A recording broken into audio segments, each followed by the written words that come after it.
गिबियावनो नोंथांमोननि पर्टेल निउसनिसिम आंनि फारसेनिफ्राय साबायखर बावहरबाय आरो लोगोसेनो रायजो राजा नोंथांमोननिसिम आं खुलुमनाय बावहरग्रोबाय। दिनै 18 डिसेम्बर बे 18 डिसेम्बराव गरेस्वर ब्लक UPPL दोलोआ जोंनि जि मोनसे स्पेसियेल कन्भेन्सन बे स्पेसियेल कन्भेन्सनखौ जों नैबे काउरबा प्राइमारि कमिटि UPPL नि सिङाव थानाय हाग्रामारि गामिनि जि कमिउनिटि नब्लां बे कमिउनिटि नब्लाङाव जोङो खुंनो थाखाय लाहार फाहार खालामदो आरो बे हाबाफारि हिसाबै जोङो दिनै बे जोंनि दोलोनि जि फिरफिला बिरहोनाय बे फिरफिला बिरहोनाय हाबाफारिखौ मावफुंलांबाय। बेजों लोगोसेनो जोङो जोंनि दोलोआव जायफोर सुबुंफ्रा गावनि जिउखौ बावसोमलांबाय एबा जोंनि जि बे BTR ओनसोल एबा बड'लेण्ड सोरजिनायाव जायफोर सुबुंफ्रा गावनि अबथिरा जिउखौ खोमाना लानांगौ जाबाय बिथांमोनखौ मान होनानै जोङो बिथांमोननिसिम जोङो जि मुंख्लंफोरखौ सिबिनाय हाबाफारि बेखौबो फोजोबलांबाय आरो बे हाबाफारियाव जोङो जोंनिनो लेङाइ आफादगिरि सानै दिपेन नार्जारि आरो रफिकुल इस्लाम खान बिथांमोना बाहागो लादों आरो बेनि उनावनो जोङो दिनै बेजों लोब्बा लाखिनानै जोंनि मिथिंगाखौ सोमखोर लाखिनो थाखाय जोङो दंफां गायनाय हाबाफारि लादों। बे दंफां गायनाय हाबाफारियाव जोंनि समस्तिनि मानाव गेदेर MCLA पबित्र कुमार बर' बिथां बाहागो लादों। लोगोसेयैनो जोंनि जिल्लानि सोद्रोमा बिपुल कुमार बसुमतारी, जोंनि TCLCCनि चेयारमेन रमेन बर', जोंनि टाउन कमिटिनि गरेस्वर टाउन कमिटिनि वार्ड कमिसनार अरुण रय बिथांमोना बाहागो लादों आरो रायजो राजा बिथांमोनाबो बाहागो लादों। दा जों दिनै नैबे जोंनि जि स्पेसियेल कन्भेन्सन बा बिखेक मोनसे अभिवर्तन बे अभिवर्तननि गेजेरजों रायजो राजानो जोङो बेखौनो फोरमायनो सानदों नैबे हाबाफारिनि गेजेरजों जोङो बे हाबाफारियाव थांनाय समाव 2021 मायथाइनि 22 मायथाइनि मार्च दानाव आङो गरेस्वर ब्लक UPPL नि आफादगिरि हिसाबै मासि मोननो हादोंमोन। बे मोननाय समनिफ्राय जोङो दोलोनि जानानै जा खामानि मावबोदों बे खामानि मावनायखौ आरो लोगोसेयैनो रायजो राजानि खाथियाव जोंनि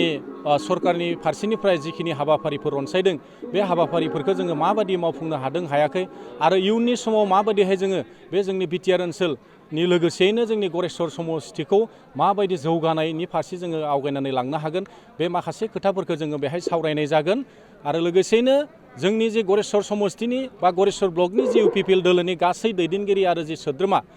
बिथांमोन बा जोंनि खथिथ बिथां लोगोमोन जों बोरैहाय गावनि गोसोखौ होसोमनानै जोङो माबायदि नैबे ओनसोलखौ जोंनि समस्तिखौ जौगासार होनो हागोन बे माखासे हाबाफारिखौ जोङो रनसायनो सानदों आरो लोगोसेनो बे जोंनि जे सेन्ट्रेल कमिटि UPPL दोलोआ जोंनो माखासे माने बिथांखि दैथायहरनाय जादों। बिथांमोना थांनाय नैबे जे 11, 12, 13 नभेम्बराव जा मोनसे बोसोरारि जथुमा ट्राइनियेल कनफारेन्स लानाय जाबाय बेहाय माखासे हाबाफारि रनसायनानै ब्लक कमिटिफोरनो बिथोन हरदों। बेनि सायाव बिथा खालामनानै जोङो माखासे हाबाफारिफोरखौ रनसायगोन जोङो दिनैनि तारिखआव आरो जों बेखौनो बुंनो नागिरदों दिनै UPPL दोलोआ माने बिथां मानगोनां मानाव गेदेर BTR नि चिफ प्रमद बर' बिथांनि दैदेननायाव दिनै BTR ओनसोला बिराद मोनसे सान्थि परिबेसाव फैदों। जों बेखौ उपलब्धि खालामदों, जोङो साननो हादों, मिथिनो हादों। दिनै मोनसे सान्थि परिबेस फैनायनि थाखाय समग्र BTR ओनसोलनि 32 लाख रायजो राजा बिथांमोननाव मोनसे गोसो दुगाखांनाय फैदों, गोसोआव मोनसे गोजोननाय फैदों जे मोनसे आसा फारिदों नैबे सरकारनि गेजेरजों दैदेननायनि गेजेरजों नैबे ओनसोला बिराद मोनसे गोग्गोम रोखोमैनो माने जौगालांगोन होननानै मिजिंथिदों। मानोना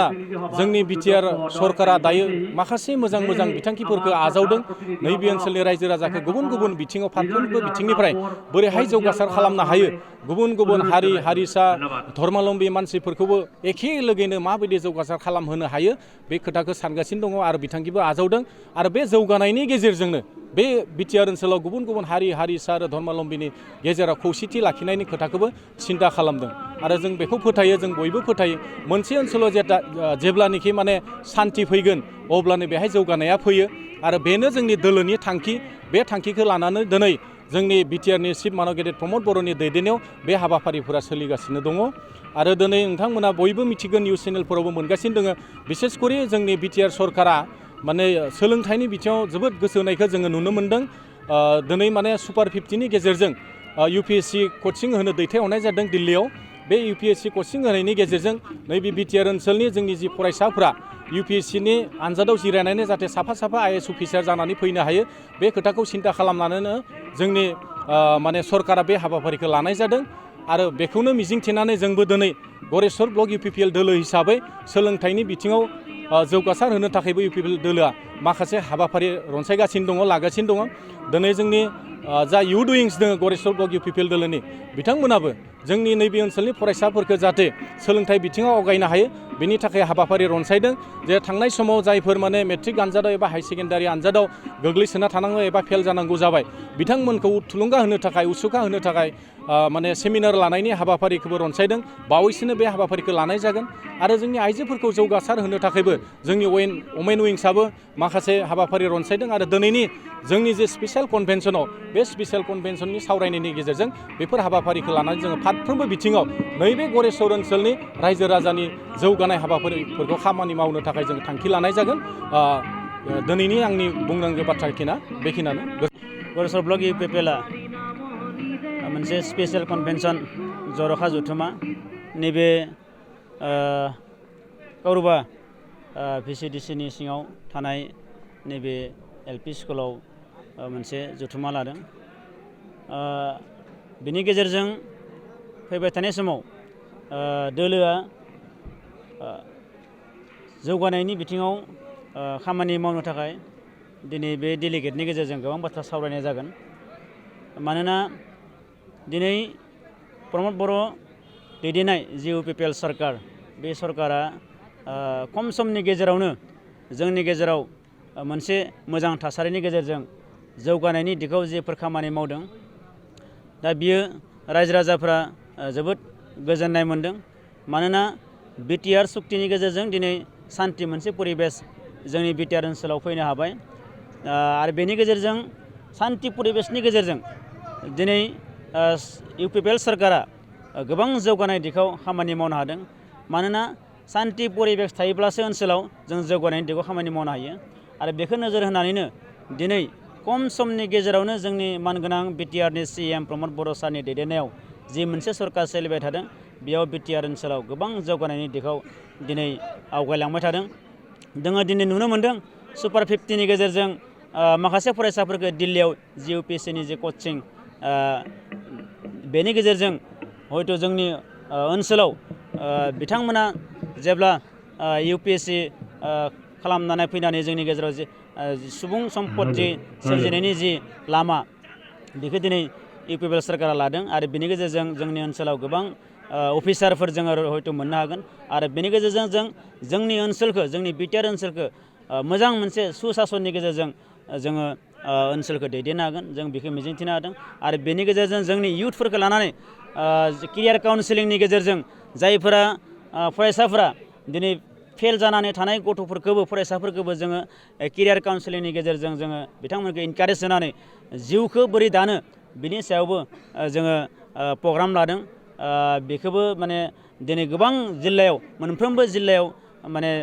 UPPL दोलोआ बे हाबाफारिखौ खुंदों दा बेनि गेजेरजों ओनसोलाव जोङो नुनो मोन्दों जे जोंनि मोनसे परिबेस फैबाय बेखौ जोंनि रायजो राजाफ्रा मोननो हादों आरो जौगानायखौ मोननो हादों दा बे बिथिङाव जोङो दिनै आरोबाव बिनि सायाव गोबां बाथ्रा जों सावरायगोन जोंनि ओनसोलखौ जौगानायनि बिथिङाव VCDC ओनसोलफोराव गोबां जौगानायनि दिनै आसनिफोरखौ मोननो हादों रायजो राजाफोरा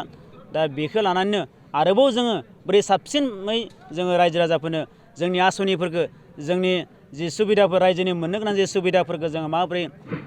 जों रायजो राजाफोरनो होनो हायो बे बिथिङावबो जोङो दिनै बे मेलनि गेजेरजों बे जथुमानि गेजेरजों सावरायनाय जागोन फैबाय थानाय समाव जोङो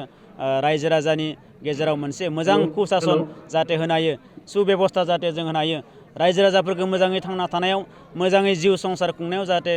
बिथांमोननि जे मोननो गोनां सुबिदाफोर बेखौ जाहाथे जोङो मोजाङै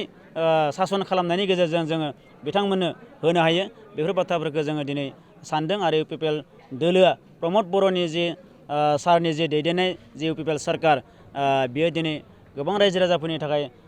आसनिफोर तयार खालामगासिनो दङ रनसायगासिनो दङ दा बेफोर आसनिफोरखौ जाहाथे रायजो राजाफ्रा मोजाङै मोननो हायो बेनि सायाव सावरायनाय जागोन